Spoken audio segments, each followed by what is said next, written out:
بسم اللہ الرحمن الرحیم۔ شروع اللہ کے نام سے جو رحمان و رحیم ہے۔ والعصر ان الانسان لفی خسر۔ زمانے کی قسم، انسان در حقیقت بڑے خسارے میں ہے، الا الذین آمنوا وعملوا الصالحات وتواصوا بالحق وتواصوا بالصبر، سوائے ان لوگوں کے جو ایمان لائے اور نیک اعمال کرتے رہے اور ایک دوسرے کو حق کی نصیحت اور صبر کی تلقین کرتے رہے۔ اس صورت میں زمانے کی قسم اس بات پر کھائی گئی ہے کہ انسان بڑے خسارے میں ہے، اور اس خسارے سے صرف وہی لوگ بچے ہوئے ہیں جن کے اندر 4 صفتیں پائی جاتی ہیں۔ نمبر 1 ایمان، نمبر 2 عمل صالح، نمبر 3 ایک دوسرے کو حق کی نصیحت کرنا، نمبر 4 ایک دوسرے کو صبر کی تلقین کرنا۔ اب اس کے ایک ایک جز کو الگ لے کر اس پر غور کرنا چاہیے تاکہ اس ارشاد کا پورا مطلب واضح ہو جائے۔ جہاں تک قسم کا تعلق ہے، اس سے پہلے بارہا ہم اس بات کی وضاحت کر چکے ہیں کہ اللہ تعالیٰ نے مخلوقات میں سے کسی چیز کی قسم اس کی عظمت یا اس کے کمالات و عجائب کی بنا پر نہیں کھائی ہے، بلکہ اس بنا پر کھائی ہے کہ وہ اس بات پر دلالت کرتی ہے جسے ثابت کرنا مقصود ہے۔ پس زمانے کی قسم کا مطلب یہ ہے کہ زمانہ اس حقیقت پر گواہ ہے کہ انسان بڑے خسارے میں ہے، سوائے ان لوگوں کے جن میں یہ 4 صفتیں پائی جاتی ہوں۔ زمانے کا لفظ گزرے ہوئے زمانے کے لیے بھی استعمال ہوتا ہے اور گزرتے ہوئے زمانے کے لیے بھی، جس میں حال در حقیقت کسی لمبی مدت کا نام نہیں ہے۔ ہر آن گزر کر ماضی بنتی چلی جا رہی ہے، اور ہر آن آ کر مستقبل کو حال اور جا کر حال کو ماضی بنا رہی ہے۔ یہاں چونکہ مطلقاً زمانے کی قسم کھائی گئی ہے، اس لیے دونوں طرح کے زمانے اس کے مفہوم میں شامل ہیں۔ گزرے ہوئے زمانے کی قسم کھانے کا مطلب یہ ہے کہ انسانی تاریخ اس بات پر شہادت دے رہی ہے کہ جو لوگ بھی ان صفات سے خالی تھے وہ بالآخر خسارے میں پڑ کر رہے۔ اور گزرتے ہوئے زمانے کی قسم کھانے کا مطلب سمجھنے کے لیے پہلے یہ بات اچھی طرح سمجھ لیجئے کہ جو زمانہ اب گزر رہا ہے وہ دراصل وہ وقت ہے جو ایک ایک شخص اور ایک ایک قوم کو دنیا میں کام کرنے کے لیے دیا گیا ہے۔ اس کی مثال اس وقت کی سی ہے جو امتحان گاہ میں طالب علم کو پرچے حل کرنے کے لیے دیا جاتا ہے۔ یہ وقت جس تیز رفتاری کے ساتھ گزر رہا ہے، اس کا اندازہ تھوڑی دیر کے لیے اپنی گھڑی میں سیکنڈ کی سوئی کو حرکت کرتے ہوئے دیکھنے سے آپ کو خود ہو جائے گا۔ حالانکہ 1 سیکنڈ بھی وقت کی بہت بڑی مقدار ہے۔ اسی 1 سیکنڈ میں روشنی 1,86,000 میل کا راستہ طے کر لیتی ہے، اور خدا کی خدائی میں بہت سی چیزیں ایسی بھی ہو سکتی ہیں جو اس سے بھی زیادہ تیز رفتار ہوں، خواہ وہ ابھی تک ہمارے علم میں نہ آئی ہوں۔ تاہم اگر وقت کے گزرنے کی رفتار وہی سمجھ لی جائے جو گھڑی میں سیکنڈ کے سوئی کے چلنے سے ہم کو نظر آتی ہے، اور اس بات پر غور کیا جائے کہ ہم جو کچھ بھی اچھا یا برا فعل کرتے ہیں اور جن کاموں میں بھی ہم مشغول رہتے ہیں، سب کچھ اس محدود مدت عمر ہی میں وقوع پذیر ہوتا ہے جو دنیا میں ہم کو کام کرنے کے لیے دی گئی ہے، تو ہمیں محسوس ہوتا ہے کہ ہمارا اصل سرمایہ تو یہی وقت ہے جو تیزی سے گزر رہا ہے۔ امام رازی نے کسی بزرگ کا قول نقل کیا ہے کہ میں نے سورہ عصر کا مطلب ایک برف فروش سے سمجھا جو بازار میں آواز لگا رہا تھا کہ رحم کرو اس شخص پر جس کا سرمایہ گھلا جا رہا ہے، رحم کرو اس شخص پر جس کا سرمایہ گھلا جا رہا ہے۔ اس کی یہ بات سن کر میں نے کہا یہ ہے والعصر ان الانسان لفی خسر کا مطلب۔ عمر کی جو مدت انسان کو دی گئی ہے وہ برف کے گھلنے کی طرح تیزی سے گزر رہی ہے۔ اس کو اگر ضائع کیا جائے یا غلط کاموں میں صرف کر ڈالا جائے تو یہی انسان کا خسارہ ہے۔ پس گزرتے ہوئے زمانے کی قسم کھا کر جو بات اس سورہ میں کہی گئی ہے، اس کے معنی یہ ہیں کہ یہ تیز رفتار زمانہ شہادت دے رہا ہے کہ ان 4 صفات سے خالی ہو کر انسان جن کاموں میں بھی اپنی مہلت عمر کو صرف کر رہا ہے وہ سب کے سب خسارے کے سودے ہیں۔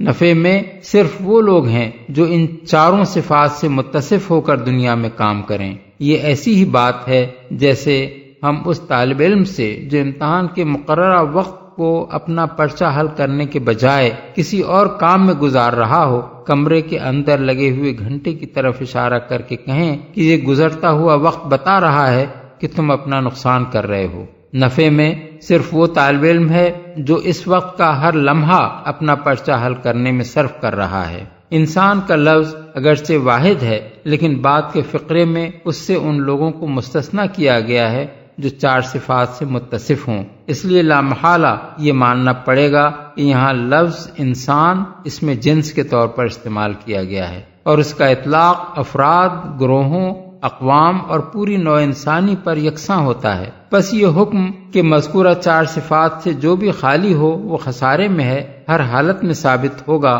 خواہ ان سے خالی کوئی شخص ہو یا کوئی قوم یا دنیا بھر کے انسان۔ یہ بالکل ایسا ہی ہے جیسے ہم اگر یہ حکم لگائیں کہ زہر انسان کے لیے مہلک ہے، تو اس کا مطلب یہ ہوگا کہ زہر بہرحال مہلک ہے، خواہ ایک فرد اس کو کھائے یا ایک پوری قوم یا ساری دنیا کے انسان مل کر اسے کھا جائیں۔ زہر کی مہلک خاصیت اپنی جگہ اٹل ہے، اس میں اس لحاظ سے کوئی فرق نہیں پڑتا کہ ایک شخص نے اس کو کھایا ہے یا ایک قوم نے اسے کھانے کا فیصلہ کیا ہے یا دنیا بھر کے انسانوں کا اجماع اس پر ہو گیا ہے کہ زہر کھانا چاہیے۔ ٹھیک اسی طرح یہ بات اپنی جگہ اٹل ہے کہ 4 مذکورہ بالا صفات سے خالی ہونا انسان کے لیے خسارے کا موجب ہے۔ اس قاعدہ کلیہ میں اس بات سے کوئی فرق نہیں پڑتا کہ کوئی ایک شخص ان سے خالی ہے یا کسی قوم نے یا دنیا بھر کے انسانوں نے کفر، بدعملی اور ایک دوسرے کو باطل کی ترغیب دینے اور بندگی نفس کی تلقین کرنے پر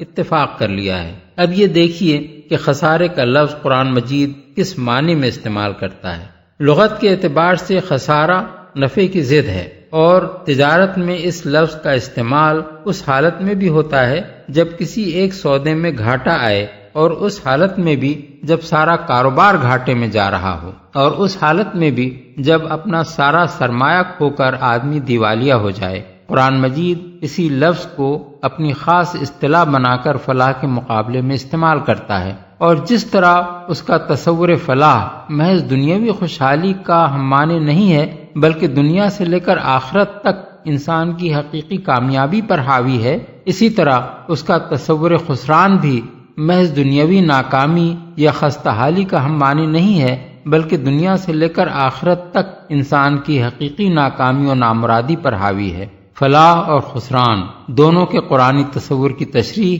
اس سے پہلے ہم متعدد مقامات پر کر چکے ہیں، اس لیے ان کے اعادے کی حاجت نہیں ہے۔ اس کے ساتھ یہ بات بھی اچھی طرح سمجھ لینی چاہیے کہ اگرچہ قرآن کے نزدیک حقیقی فلاح آخرت میں انسان کی کامیابی اور حقیقی خسارہ وہاں اس کی ناکامی ہے، لیکن اس دنیا میں بھی جس چیز کا نام لوگوں نے فلاح رکھ چھوڑا ہے وہ دراصل فلاح نہیں ہے، بلکہ اس کا انجام خود اسی دنیا میں خسارہ ہے، اور جس چیز کو لوگ خسارہ سمجھتے ہیں وہ دراصل خسارہ نہیں ہے، بلکہ اس دنیا میں بھی وہی فلاح کا ذریعہ ہے۔ اس حقیقت کو قرآن مجید میں کئی مقامات پر بیان کیا گیا ہے، اور ہر جگہ ہم نے اس کی تشریح کر دی ہے۔ بس جب قرآن پورے زور اور قطعیت کے ساتھ کہتا ہے کہ در حقیقت انسان بڑے خسارے میں ہے، تو اس کا مطلب دنیا اور آخرت دونوں کا خسارہ ہے، اور جب وہ کہتا ہے کہ اس خسارے سے صرف وہ لوگ بچے ہوئے ہیں جن کے اندر حسب ذیل 4 صفات پائی جاتی ہیں، تو اس کا مطلب دونوں جہانوں میں خسارے سے بچنا اور فلاح پانا ہے۔ اب ہمیں ان 4 صفات کو دیکھنا چاہیے جن کے پائے جانے پر اس صورت کی روح سے انسان کا خسارے سے محفوظ رہنا موقوف ہے۔ ان میں پہلی صفت ایمان ہے۔ یہ لفظ اگرچہ بعض مقامات پر قرآن مجید میں محض زبانی اقرار ایمان کے معنی میں بھی استعمال کیا گیا ہے، مثلا سورہ النساء آیت 137، سورہ المائدہ آیت 54، سورہ الانفال آیت 20 اور 27، سورہ التوبہ آیت 38 اور سورہ الصف آیت 2 میں، لیکن اس کا اصل استعمال سچے دل سے ماننے اور یقین کرنے کے معنی ہی میں کیا گیا ہے، اور عربی زبان میں بھی اس لفظ کے یہی معنی ہیں۔ لغت میں آمن لہو کے معنی ہیں صدقہ و اعتمد علیہ، یعنی اس کی تصدیق کی اور اس پر اعتماد کیا، اور آمن بہی کے معنی ہیں ایقن بہی، یعنی اس پر یقین کیا۔ قرآن دراصل جس ایمان کو حقیقی ایمان قرار دیتا ہے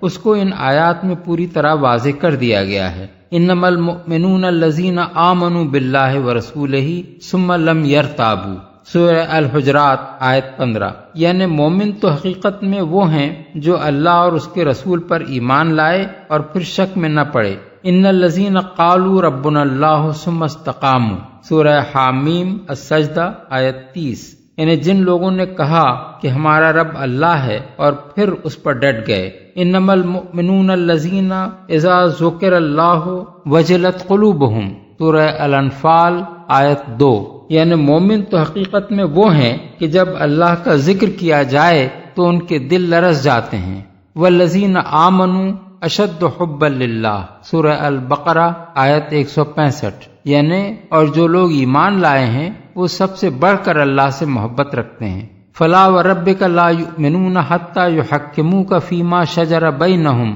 ثم لا یجدوا فی انفسہم حرجا مما قضیت ویسلموا تسلیما، سورہ النساء آیت 65۔ یعنی پس نہیں اے نبی، تمہارے رب کی قسم وہ ہرگز مومن نہیں ہیں جب تک کہ اپنے باہمی اختلاف میں تمہیں فیصلہ کرنے والا نہ مان لیں، پھر جو کچھ تم فیصلہ کرو اس پر اپنے دلوں میں بھی کوئی تنگی محسوس نہ کریں بلکہ سر بسر تسلیم کر لیں۔ ان سے بھی زیادہ اس آیت میں زبانی اقرار ایمان اور حقیقی ایمان کا فرق ظاہر کیا گیا ہے اور یہ بتایا گیا ہے کہ اصل مطلوب حقیقی ایمان ہے نہ کہ زبانی اقرار۔ یا ایھا الذین آمنوا آمنوا باللہ ورسولہ، سورہ النساء آیت 136۔ یعنی اے لوگو جو ایمان لائے ہو، ایمان لاؤ اللہ اور اس کے رسول پر۔ اب رہا یہ سوال کہ ایمان لانے سے کن چیزوں پر ایمان لانا مراد ہے، تو قرآن مجید میں پوری طرح اس بات کو بھی کھول کھول کر بیان کر دیا گیا ہے۔ اس سے مراد اولاً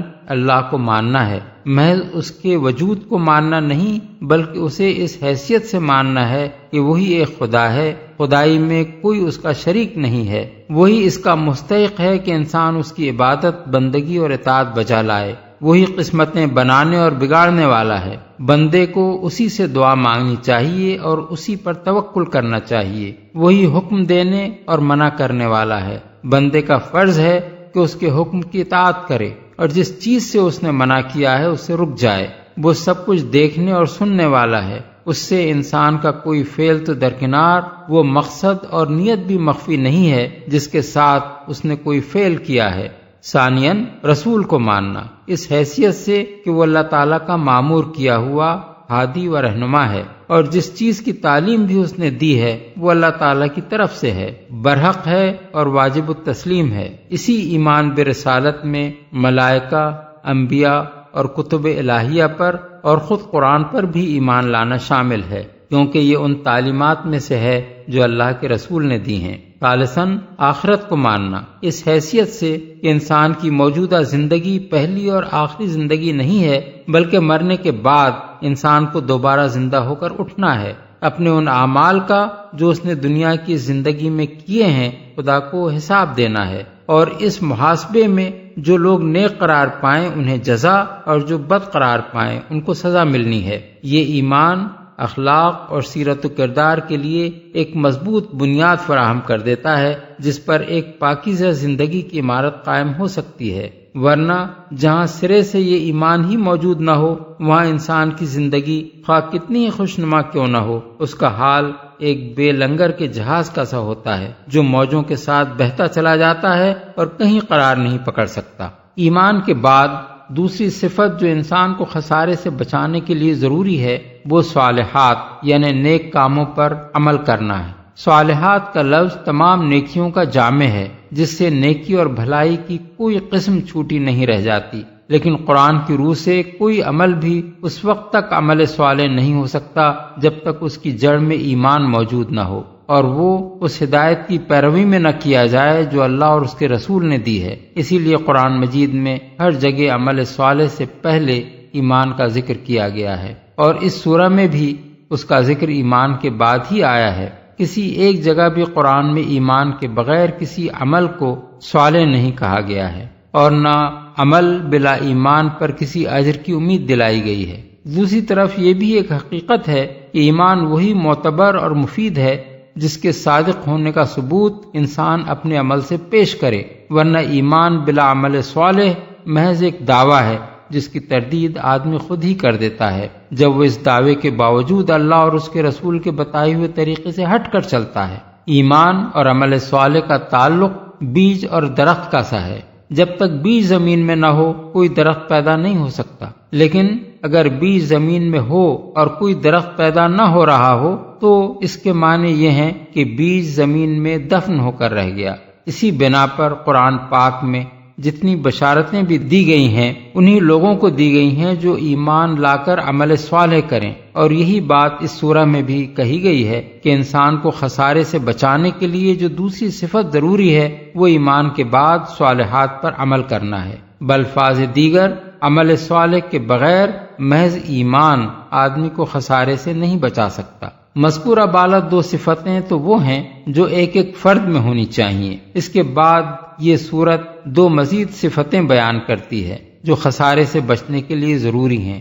اور وہ یہ ہیں کہ یہ ایمان لانے اور عمل صالح کرنے والے لوگ ایک دوسرے کو حق کی نصیحت اور صبر کی تلقین کریں۔ اس کے معنی یہ ہیں کہ اول تو ایمان لانے اور نیک عمل کرنے والوں کو فرد فرد بن کر نہیں رہنا چاہیے، بلکہ ان کے اجتماع سے ایک مومن و صالح معاشرہ وجود میں آنا چاہیے۔ دوسرے، اس معاشرے کے ہر فرد کو اپنی یہ ذمہ داری محسوس کرنی چاہیے کہ معاشرے کو بگڑنے نہ دے، اس لیے اس کے تمام افراد پر یہ فرض عائد ہوتا ہے کہ وہ ایک دوسرے کو حق اور صبر کی تلقین کریں۔ حق کا لفظ باطل کی ضد ہے اور بالعموم یہ دو معنوں میں استعمال ہوتا ہے۔ ایک صحیح اور سچی اور مطابق عدل و انصاف اور مطابق حقیقت بات، خواہ وہ عقیدہ و ایمان سے تعلق رکھتی ہو یا دنیا کے معاملات سے۔ دوسرے، وہ حق جس کا ادا کرنا انسان پر واجب ہو، خواہ وہ خدا کا حق ہو یا بندوں کا حق یا خود اپنے نفس کا حق۔ پس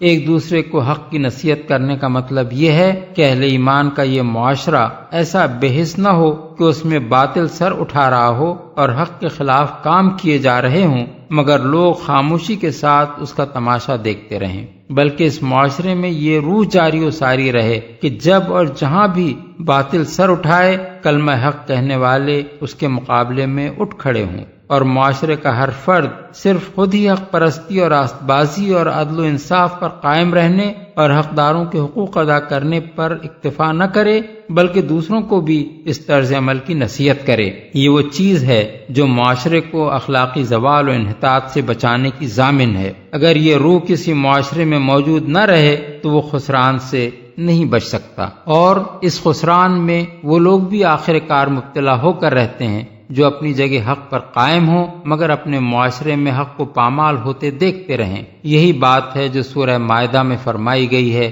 کہ بنی اسرائیل پر حضرت داؤد اور حضرت عیسیٰ ابن مریم کی زبان سے لعنت کی گئی، اور اس لعنت کی وجہ یہ تھی کہ ان کے معاشرے میں گناہوں اور زیادتیوں کا ارتکاب عام ہو رہا تھا اور لوگوں نے ایک دوسرے کو برے افعال سے روکنا چھوڑ دیا تھا۔ آیات 78 اور 79۔ پھر اسی بات کو سورہ اعراف میں اس طرح بیان فرمایا گیا ہے کہ بنی اسرائیل نے جب کھلم کھلا سبت کے احکام کی خلاف ورزی کر کے مچھلیاں پکڑنی شروع کر دیں تو ان پر عذاب نازل کر دیا گیا، اور اس عذاب سے صرف وہی لوگ بچائے گئے جو اس گناہ سے روکنے کی کوشش کرتے تھے۔ آیات 163 تا 166۔ اور اسی بات کو سورہ انفال میں یوں بیان کیا گیا ہے کہ بچو اس فتنے سے جس کی شامت مخصوص طور پر صرف انہی لوگوں تک محدود نہ رہے گی جنہوں نے تم میں سے گناہ کیا ہو۔ آیت 25۔ اسی لیے امر بالمعروف اور نہی عن المنکر کو امت مسلمہ کا فریضہ قرار دیا گیا ہے۔ سورہ آل عمران آیت 104۔ اور اس امت کو بہترین امت کہا گیا ہے جو یہ فریضہ انجام دے۔ سورہ آل عمران آیت 110۔ حق کی نصیحت کے ساتھ دوسری چیز جو اہل ایمان اور ان کے معاشرے کو خسارے سے بچانے کے لیے شرط لازم قرار دی گئی ہے وہ یہ ہے کہ اس معاشرے کے افراد ایک دوسرے کو صبر کی تلقین کرتے رہیں، یعنی حق کی پیروی اور اس کی حمایت میں جو مشکلات پیش آتی ہیں اور اس راہ میں جن تکالیف سے، جن مشقتوں سے، جن مصائب سے اور جن نقصانات اور محرومیوں سے انسان کو سابقہ پیش آتا ہے ان کے مقابلے میں وہ ایک دوسرے کو ثابت قدم رہنے کی تلقین کرتے رہیں۔ ان کا ہر فرد دوسرے کی ہمت بندھاتا رہے کہ وہ ان حالات کو صبر کے ساتھ برداشت کرے۔ سید ابو العلا مودودی کی مارکۃ الآراء تصنیف تفہیم القرآن کی یہ سی ڈی ادارہ ترجمان القرآن کے لیے سماع و بصر نے تیار کی ہے۔